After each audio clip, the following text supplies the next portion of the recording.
Lord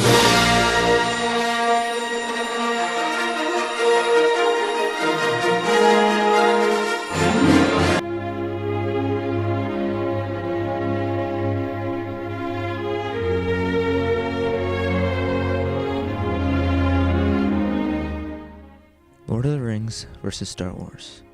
For all those true fans of literature and film, two true movies always stand out when arguing breaks out at conventions. Two different genres, both fantasy and truly wonders of all media around. Lord of the Rings and Star Wars. Lord of the Rings all started as a book series that was published in 1954 by the famous J.R.R. Tolkien. There were 3 books written. The first book, The Fellowship of the Ring, that starts the amazing trilogy by introducing us to Frodo Baggins, and we begin our amazing 3-part adventure. Next, we have The Two Towers, continuing the epic quest of Frodo and his friend Sam to destroy the One Ring to rule them all, until they meet Gollum, a shady character that only wants the ring for himself.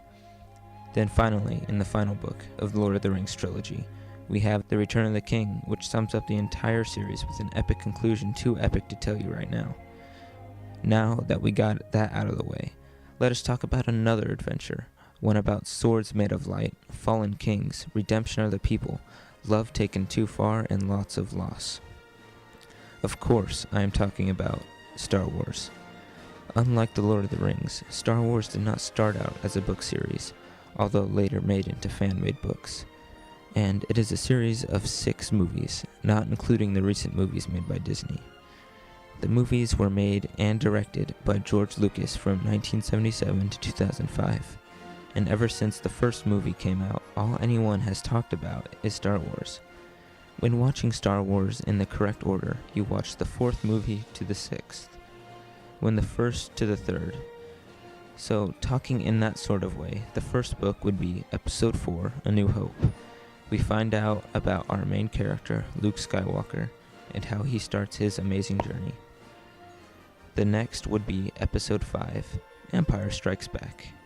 Luke meets Han Solo and Chewbacca as they join their fleet to destroy the dark side. So they search for Yoda, so Luke may train and defeat the dark side. Next is Episode 6, Return of the Jedi, when we see the Sith defeated by Luke, and we find out the shocking secret of Luke being the son of Darth Vader, and that is why you watch it in that order. Then, Episode 1, The Phantom Menace, which is where we begin to see the backstory of Anakin Skywalker and the Sith.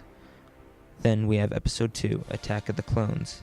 The Sith are still causing trouble, and Anakin is still learning all he can about the Force and becoming a real Jedi Knight. Then finally, Episode 3, Revenge of the Sith, which is my favorite, when we truly see how Anakin becomes Darth Vader. Now that you know exactly what I am talking about, I bet all you want to know is which one is better. But really, it does not matter which one is better. Lord of the Rings is actually my favorite because I really like the idea of mystical creatures that fight to the death on an adventure to defeat the overseeing evil overlord that is corrupting all of Middle-earth. And don't get me wrong, I love Star Wars. I really do. I just like more earthy movies rather than spacey movies. I am sorry to all those Star Wars fans out there that I do not like Star Wars more. It really just matters on your preference. Do you like movies about space and Jedi, or about wizards and swords? When you really think about it, the movies are actually pretty similar in their characters and plot. Talking about Star Wars in the original order, Star Wars has a hero, Luke Skywalker, which is facing a foe that seems almost unbeatable. So he goes on a journey to defeat this foe, with his friends by his side, and the new friends that he makes on the way. He finds out secrets and eventually defeats the enemy, and everything is good in a galaxy far, far away. Now that you know that, do they not seem similar to each other? Like in Lord of the Rings, Frodo, our hero, goes on an epic adventure to complete a quest bestowed upon him. So like I said, pretty similar. All in all, they are both really good movies, and I would recommend watching them both. Probably read the books before watching The Lord of the Rings. But if you are a fan of all things media and literature, then these are definitely the right stories for you. Now when you go to conventions or just get in an argument about which one is better, you have the knowledge and tools that you need to prove your point. Have a nice day and a nice life.